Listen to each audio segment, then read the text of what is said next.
Dorit, I do not need for you to tell me that there is more to life than a big bank account. I mean, I don't understand why you think you're superior to anyone. I don't think I'm superior to anyone. Did Dorit mean the comment? Okay, so in this video, we're talking about the Beverly Hills reunion, specifically something between Dorit Kemsley and Sutton Strack. Yeah. It really kicked off with a comment Sutton made, something about Dorit's wallet. Right, the wallet comment. And then Dorit, she didn't really address that directly, did she? No, she immediately fired back about where Sutton lives. You know, the whole lives on a flicking main road line. And Andy Cohen definitely noticed. He apparently pointed out that Dorit kept kind of poking Sutton with that comment. Yeah, he didn't think it was just a one-time thing. He felt she was bringing up the main road thing again and again. Like deliberately trying to get a reaction. That seems to be how he saw it. He even used the word weaponizing. It suggests he saw it as more than just a heated exchange, like it was a calculated move to, well, to hurt Sutton or undermine her. And it wasn't just the initial comment. You said she kept going. Apparently so. Things like, where's the mean girl now? And where are you? Just kind of prodding. That doesn't really help resolve anything, does it? Just keeps the fight going. Exactly. It shifts from the issue to just like trying to score points. Okay, but then there's this whole other element. Sutton's friend, Jennifer Tilly, was there. Right. And according to Andy, while all this is going down, Jennifer Tilly is just eating. Eating, like snack. He thought maybe Chex Mix, just calmly snacking while Dorit and Sutton are arguing. Andy said it was the funniest reaction shot, comparing her to a brunette Jennifer Coolidge. That's quite an image. It kind of injects this moment of almost absurdity. It really does. Like, here's this intense fight, and she's just having a snack. He said it was one of the funniest things he'd seen at a reunion. So the big takeaway here seems to be Andy highlighting Dorit's repeated jabs about Sutton's address. Yeah, that he specifically called it out as poking and even weaponizing. He clearly felt it was significant. That seems key. Yeah, let's start there. Dorit Kemsley and Paul, PK Kemsley. Their Encino home situation was all over the place recently. Pre-foreclosure news. Oh man, Dorit, that sounds intense. What exactly went down? Well, the report said a notice of default was filed.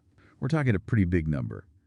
$298,556, apparently because they'd missed like more than 4 months of payments on that huge house they bought in 2019. The $6.5 million one? That's the one, yeah. And weren't they also separated around that time too? Yeah, they announced the separation back in May last year.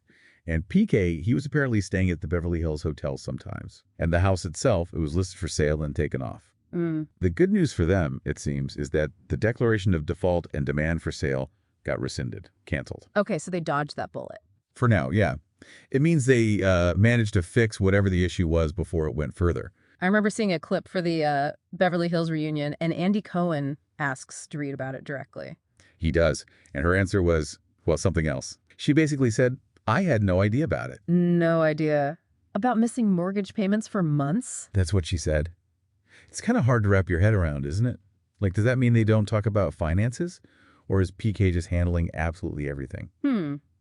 What was her explanation then for not knowing? Well, according to Dorit, PK framed it as a business thing. She said he told her the interest rate changed, and he was trying to reach someone who wasn't calling him back. And apparently, this is his, like, normal method. He waits for them to call him back before he pays stuff. That sounds risky. Unorthodox, maybe? But she did say it's resolved now. They finally got hold of him. He paid it. So, yeah. Let's completely switch gears now.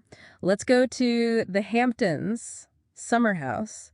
Lexi Wood and Jesse Solomon. Ah, yes. Toegate. It just won't die, will it? Apparently not. Lexi was just on Watch What Happens Live, and yeah, she talked a lot about Toegate. You know, Jesse's 37 minutes with Imrul and those two women. Right. And it sounds like watching the show back changed Lexi's view quite a bit. How so? Well, she flat out said, I don't believe it was only a toe, now seeing.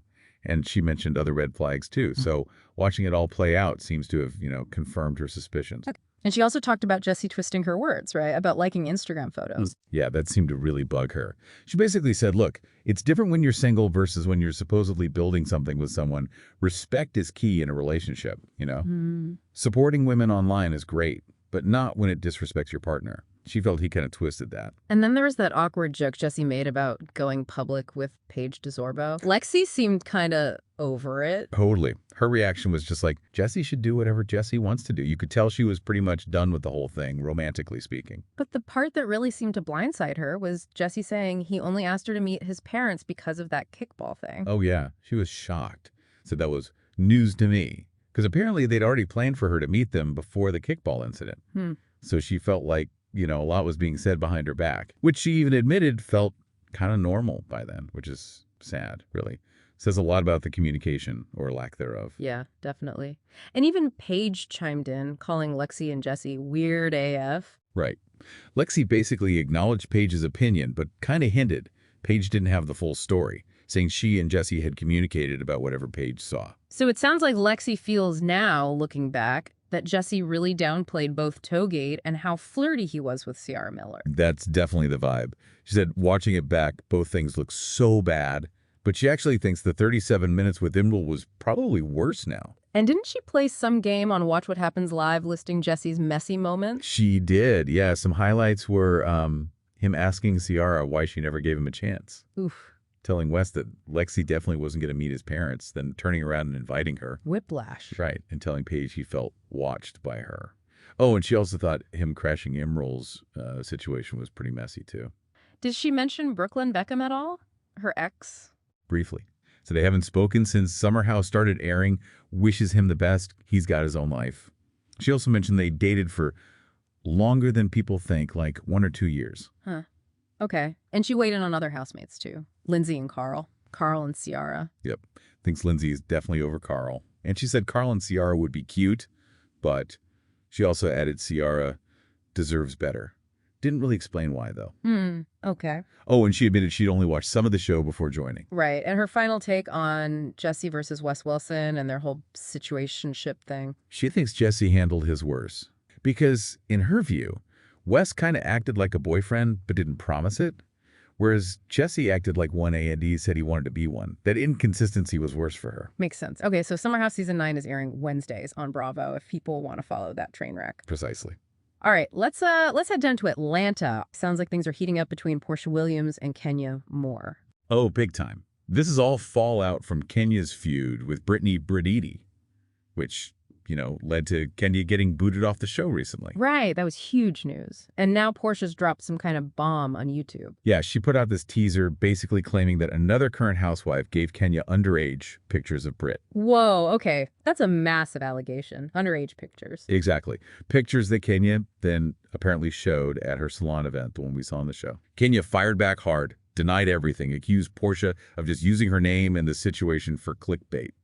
Pretty standard housewives clapback, but still intense given the subject matter.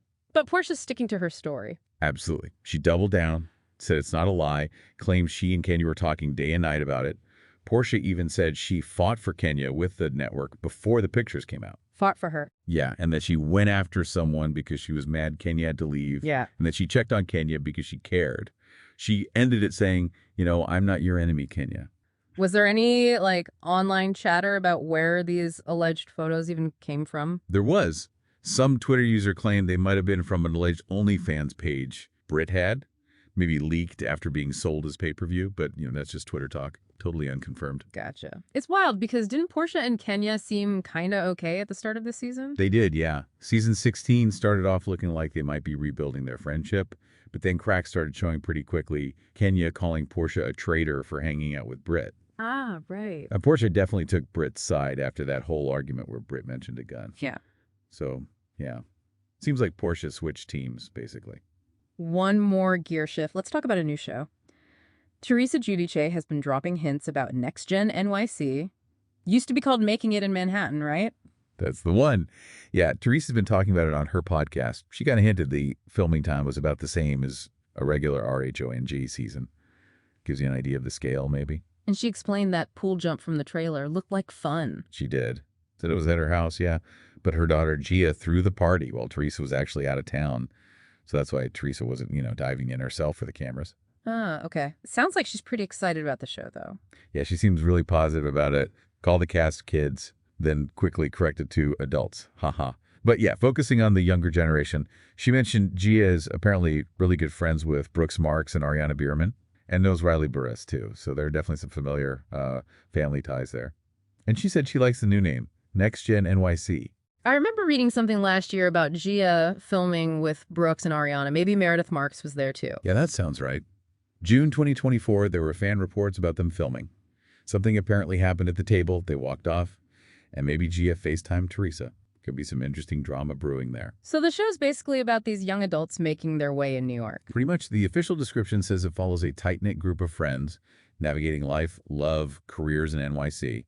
Some have famous parents, others are building their own names. Sounds like typical young adult reality TV, maybe with a Bravo twist. Could be interesting. Okay, lastly, this one's a bit different. Actual video of Kyle Richards in a screaming match on the street. Yeah, this was wild. TMZ got video of Kyle in Encino, California, really going at it with some random woman. Looked super heated, like it might actually get physical. Teddi Mellencamp was there trying to keep them apart. Whoa, what started it? Do we know? Well, TMZ reported that Kyle saw the woman apparently being aggressive with her own dogs, 2 dogs. So Kyle confronted her about it. Okay, so Kyle stepped in. Seems like it. And then the other woman apparently just lost it. Took off her scarf, threw it down, got right up in Kyle's face, reportedly. Then Kyle started filming her on her phone. Oh, boy. That probably didn't help. Probably not. The woman seemed even more upset after that. Looked like she tried to charge at Kyle. No way. Yeah, but Kyle kind of stood her ground, shook her head, no. That's when Teddi and Kyle's other friends really jumped in between them, tried to calm the woman down while Kyle backed off. Was there security or anything? A security guard did show up eventually, but the woman was still pretty agitated for a bit. Did it end okay? Like, no punches thrown? Thankfully, no. The woman eventually walked off, but Kyle and her friends were still talking to her as she left. Looked like they were still telling her off about the dogs. Just a really bizarre, intense public moment. Definitely not what you expect to see just walking down the street. And quick reminder, the RHOBH reunion with Dorit stuff wraps up next Tuesday, April 15th.